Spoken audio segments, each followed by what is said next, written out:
Hi everyone, welcome to Vampire the Masquerade Bloodlines. I'm Thane Lyman, the executive producer for the project, and today I'll be taking you through character creation and experience point gain, and show you how feats work in the game as well as get into some of the dialogues.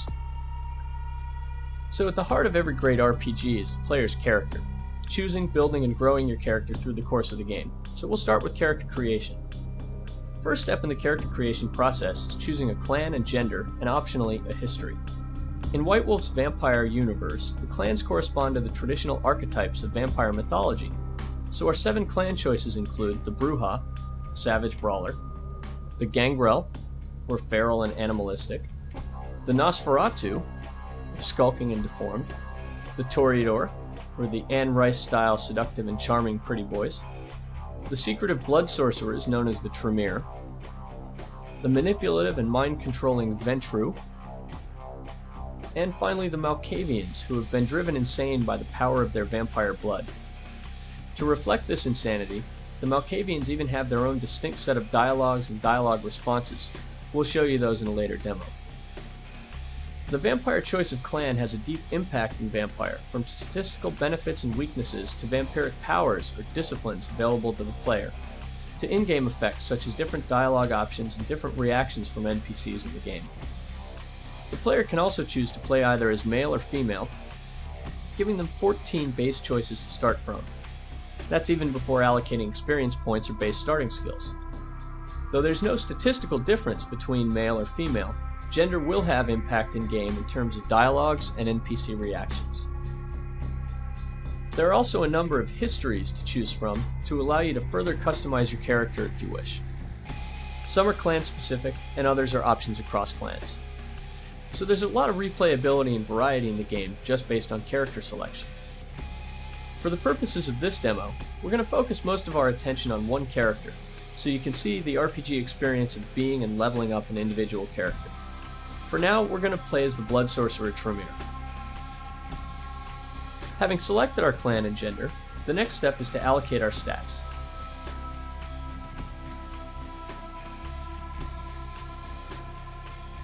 This is the character stat sheet, which White Wolf fans will see we've pulled pretty faithfully from the paper and pencil Vampire the Masquerade RPG system.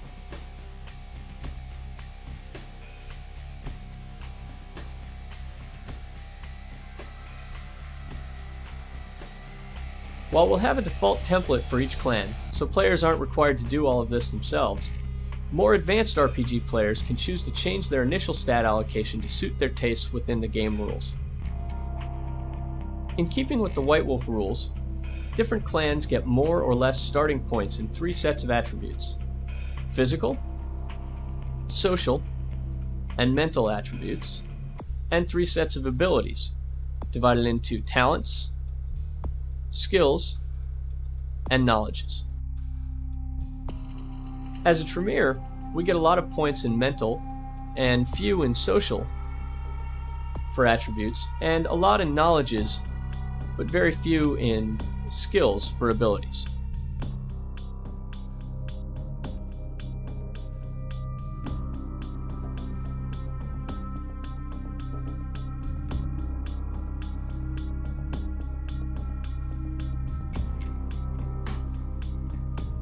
So as you can see from looking at the feats column on the right, our Tremere is good at hacking and melee combat, but not as good at shooting firearms, which is ranged combat, or at lockpicking.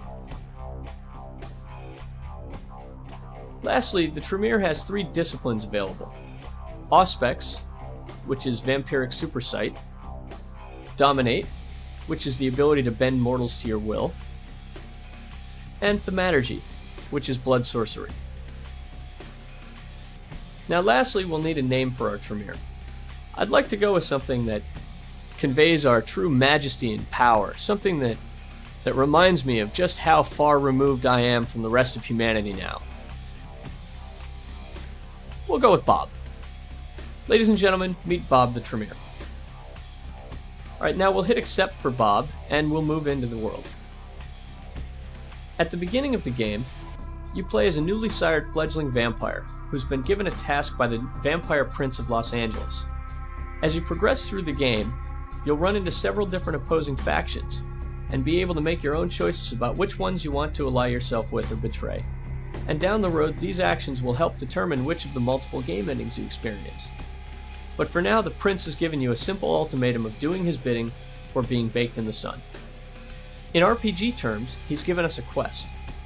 And in traditional RPG manner, we've given the player a quest log system to keep track of this and any other quests they receive. This is the quest log. As we see, the prince has told us we have to take care of a Sabbat threat. That's a group of vampires opposed to the prince's rule of the city. He's also told us to track down somebody named Venus to get info on the threat. She's at a club in downtown LA. And we found out that she may have more info on it in her computer, and that she may not want to give us all the information herself. So here we are in downtown Los Angeles, one of our 4 hubs in the game. This is the first look anyone's had at the Los Angeles hub. And if you saw it at E3 last year, you'd seen the Hollywood hub. Los Angeles is another example of the cool visuals we're able to pack onto the screen using Valve's Source technology. We're able to create a city full of skyscrapers and compete on a visual quality standpoint with any games out there, so we're able to take RPGs out of their traditional graphical limitations.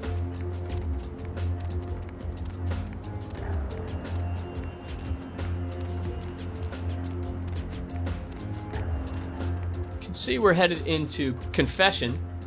This is a nightclub in a converted church where the prince had told us we could find Venus, and probably her computer. I'm guessing we might find her computer in the front office area. So let's try to lockpick this door, which we can do by pressing one context-sensitive use key.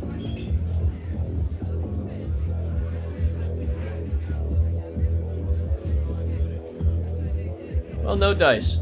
Doesn't look like Bob's lockpick skill is up to the task. We'll have to come back to this. Maybe we can find a key somewhere, convince somebody to let us in, or put some experience into the skill when we get some experience. For now, let's go see if we can find and talk to Venus.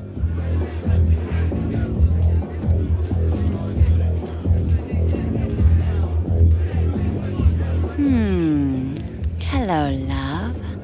You don't look like the regular sort of clientele we get here at Club Confession, although I'm pretty sure that you've got plenty of sins to confess. Your kind is never without its share of dirty, dark little secrets. One of the things that Troika is very well known for is their great dialogue system. Provided deep RPG dialogue with lots of different possible responses and a dialogue system that responds to you and who you are. Now I've got a number of options to choose from here with Venus, but for now I'm going to be pretty direct because I need my information. So we'll choose the first option.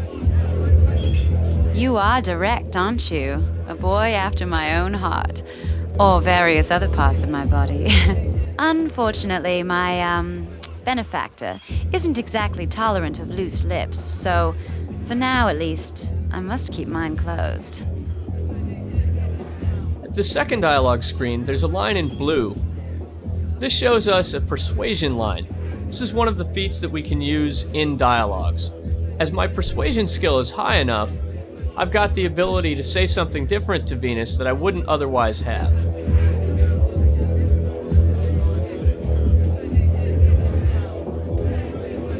Oh, well, he does seem to know just about everyone in LA, undead or not.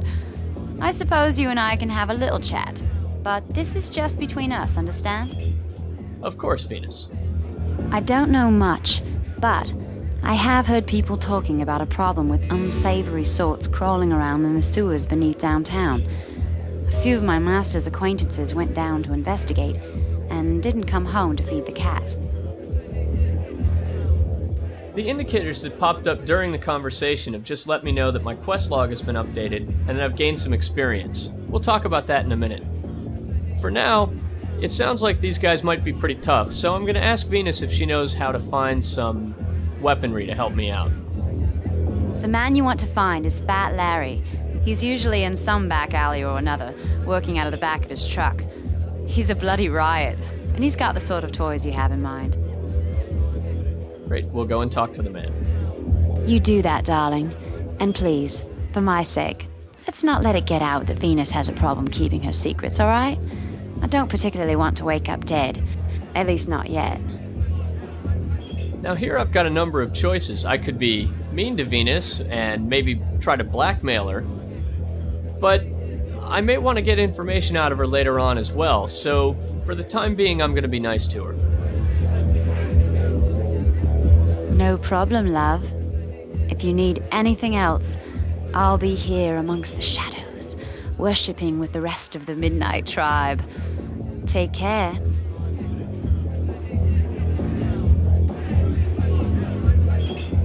So back to those indicators that had popped up during the conversation. We've gained some experience, and this will give us a chance to show off another aspect of the traditional RPG underlying the action, which is leveling up the character. You'll see the quest log update and experience gain indicator come up a number of times in the demo. We award experience for progressing along quests, rather than for combat, so the game really allows you to play how you want.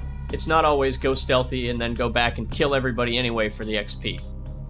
Here's my experience available, down in the right hand corner. I think we'll pop some of this experience into our lockpicking feat. If we flash over the lockpicking feat, we see that our dexterity and security, which are highlighted, make up lockpicking. We'll pump up our security. Alright, now let's go see if that's enough to get in that door from earlier.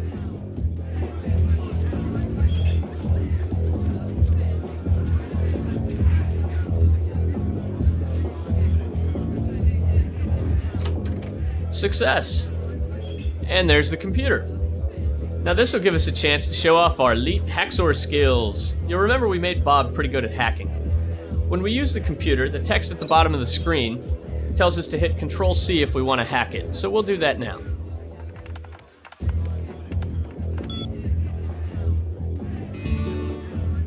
So we've gained access to her files, and gained some more experience and completed a quest. Now reading some of these files, we can see that the Sabbat have taken over an old Chinese theater and have placed a gargoyle to guard it.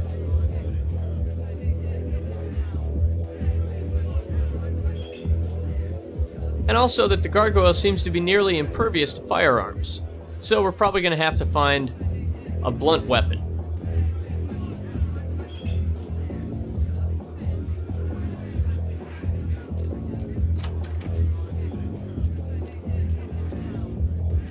Well, there's going to be more than we bargained for in this Sabbat encounter, given that there's a gargoyle around. If we're going to fight him, he's going to be tough. So we'd better go see if we can track down some weapons and better armor than this swank red shirt that I've got on. This concludes part 1 of our Vampire the Masquerade Bloodlines demo.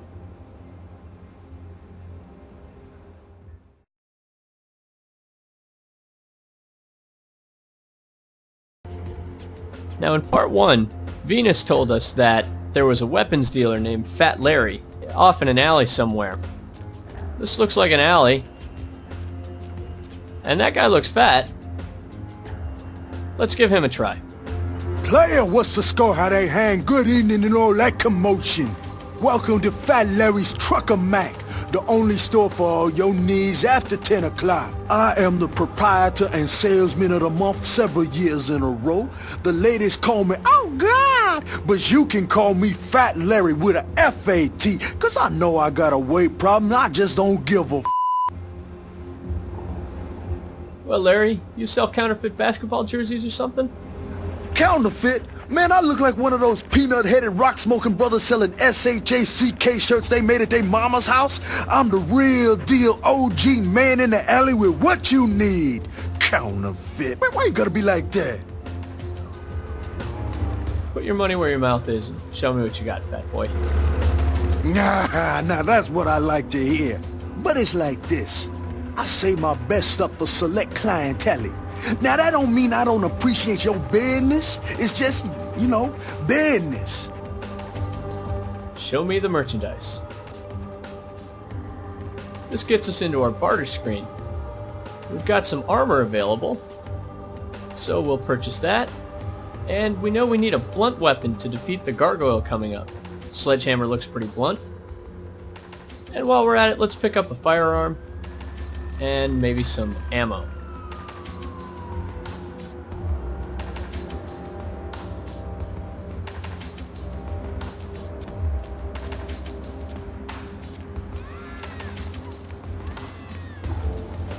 We've mentioned that the dialogue system is very responsive to who you are and the character that you play.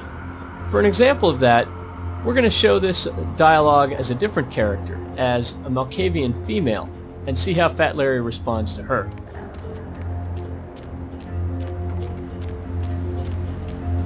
Baby girl, I saw you coming from down the street and I started praying to the Lord to find it in his heart to send you to me, and hallelujah if he didn't come through for me.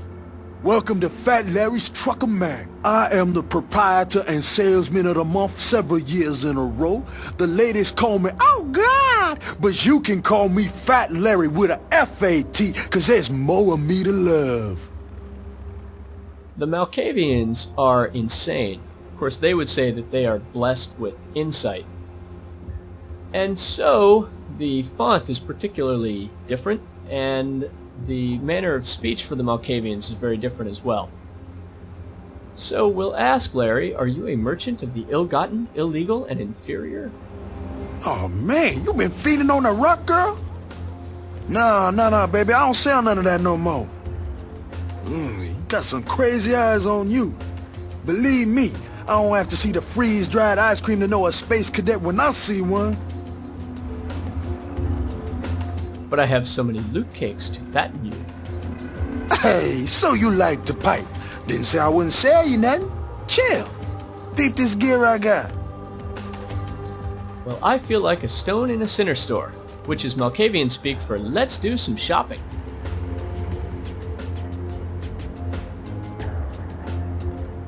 So you can see that the dialogues respond very differently depending on who you are and which clan you are.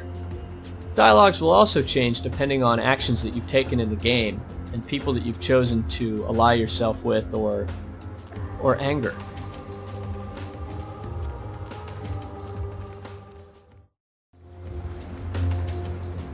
Now we'll go back to the Tremere's story. Back to Bob. We've picked up some new weapons and some new armor. Each clan and gender has its own unique armors in-game, so there's no need for everybody to strap on the same old chainmail.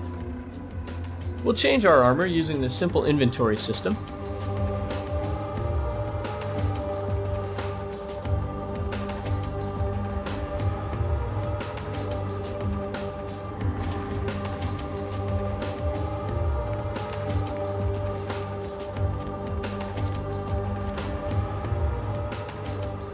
Alright, looking good, Bob.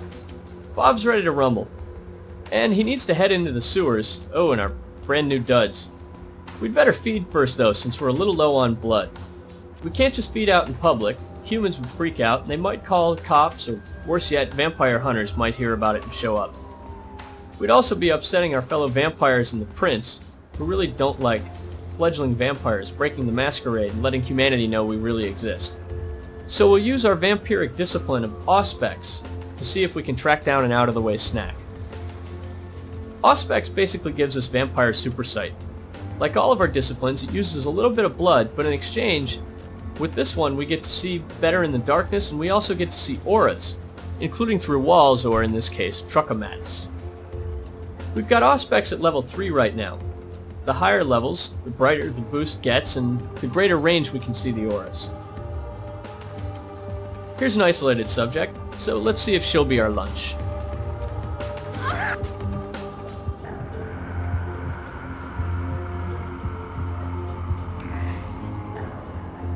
Bob's pretty well juiced up now.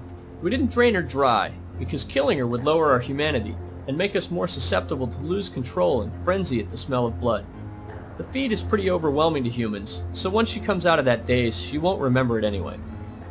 Our blood meter's now pretty full, Bob's doing very well, and so it's on to the sewers. And we'll pick up the sewers in part 3 of our demo, but this concludes part 2.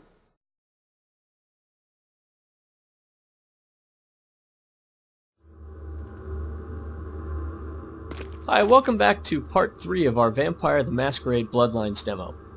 In part 3 we're going to show off combat using the Tremere clan, combining disciplines and weapons for maximum effect.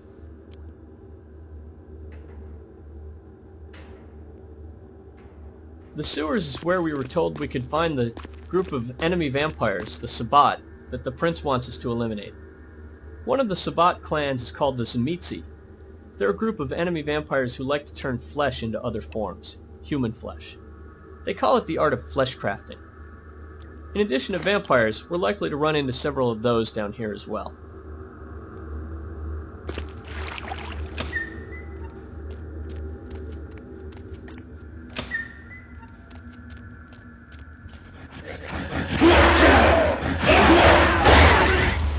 Now we've just used a level 2 thaumaturgy attack, Blood Purge. It causes human victims to cough up blood. These guys are supernatural, so the effect on them is a bit different, but it did stun them for long enough that we could take them out even though our firearm skill isn't that great. You can see that our firearm skill affects how quickly the reticle changes its size, and the maximum size that it changes to.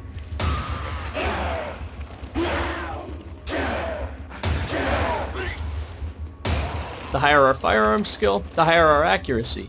But with disciplines, we can overcome even our character's weaknesses.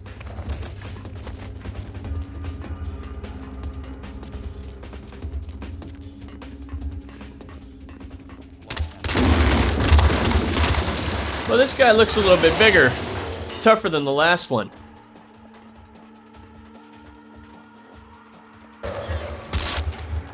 And he's just slowed our Bob Tremere with that old green attack. So we're going to use a level 5 thaumaturgy attack, Blood Boil. This is the highest possible discipline level, so it's pretty brutal, and also consumes a fair amount of blood.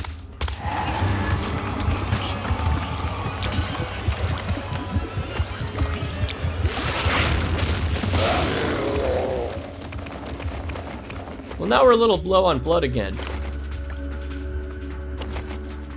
Oh. Fortunately, it looks like a bum has had bad sense to take up residence in an area with Tzimisce creations and little old us running around. Time for another pit stop. The bums don't tend to have as much usable blood, but at least it's a snack. Again, we drain him without killing him because we don't want to kill innocents, and we'll continue on through the sewers and on to our next destination.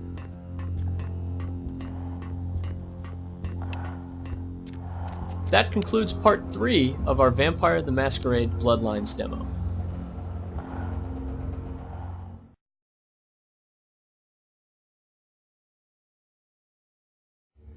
Hi, welcome to part 4 of our Vampire the Masquerade Bloodlines demo. This time we're going to show off vampire on vampire combat using the Brujah clan. We've now located the Sabbat that we've been sent to kill by the prince.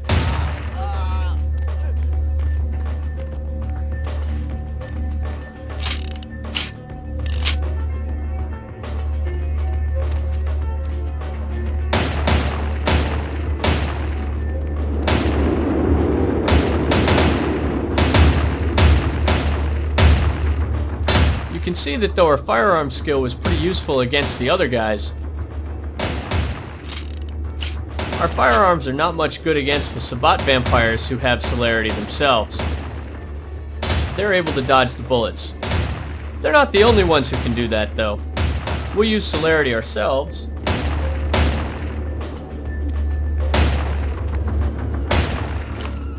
Celerity is basically vampire super speed, and now that gives us the ability to dodge bullets as well.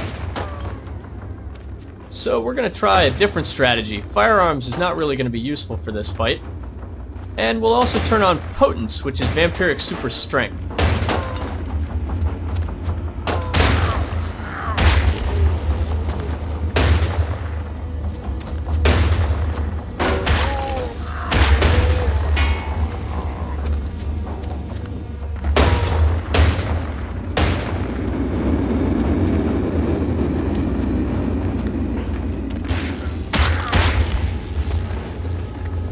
There, that worked much better. So again, in traditional RPG fashion, combat and other problems aren't a one-size-fits-all approach. For example, we can use our environment to take out our enemies as well.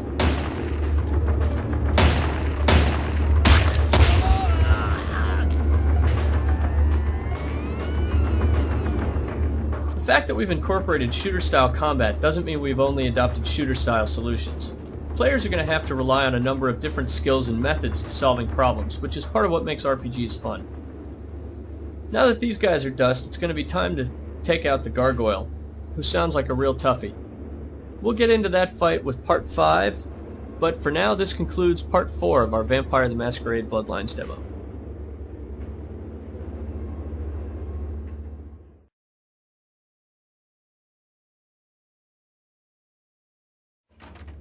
Hi, welcome back to Part 5 of our Vampire the Masquerade Bloodlines demo. In Part 5 we're going to explore multiple solutions to problems and combat with a supernatural opponent. You'll also see the physics engine used in the game to great effect.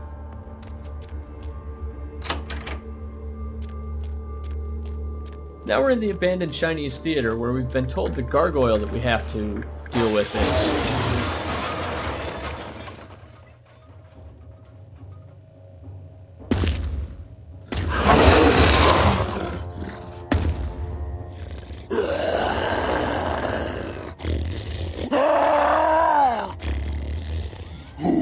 Enter my domain, my place of solitude. I will smash you, crush you, tear the flesh from your bones.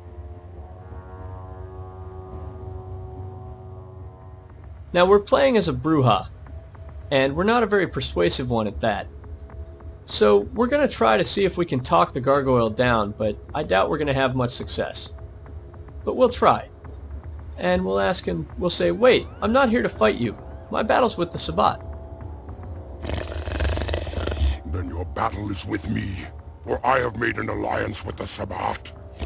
In return, they leave me in peace, and I fight for them when it is necessary. Well, it looks like this probably isn't going to be very successful, so I guess that means it's go time, Ugly.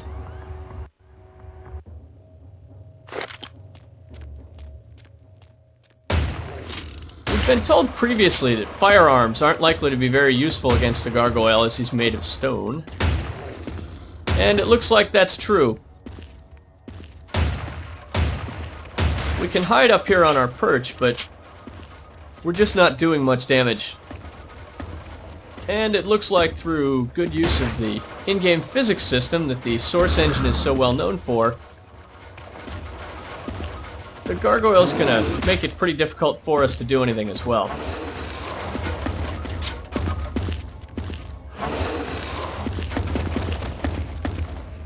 It's a good thing we brought the sledgehammer along. He's tough, but as a vampire we're pretty tough too. We'll move into a different area where we've got a little bit more room to maneuver.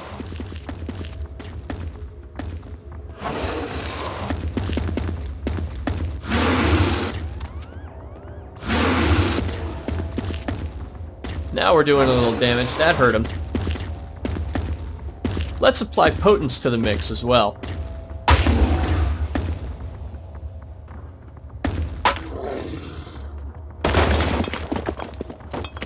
And he goes down fairly quickly.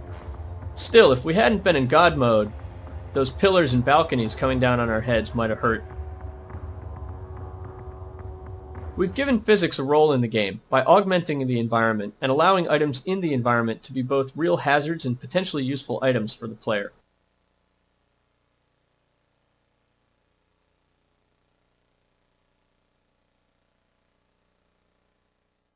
Well, that's one way to take out the gargoyle, but it was pretty brutal, and I can't imagine how that would have worked out for a guy like, say, our Tremere from previous demos, who isn't quite the combat machine that our Bruja is. So just for grins, we're going to go a different route and see how the Tremere would have handled the gargoyle.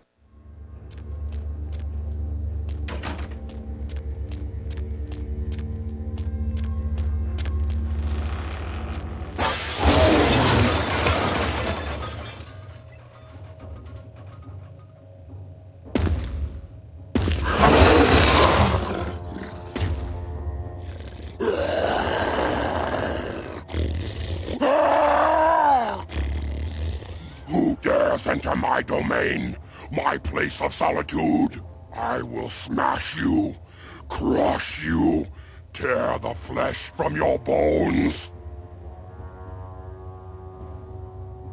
Since our Tremere is a little bit more persuasive than our Bruja was, we'll take a shot at it again and tell him, wait, I'm not here to fight you. My battle's with the Sabbat.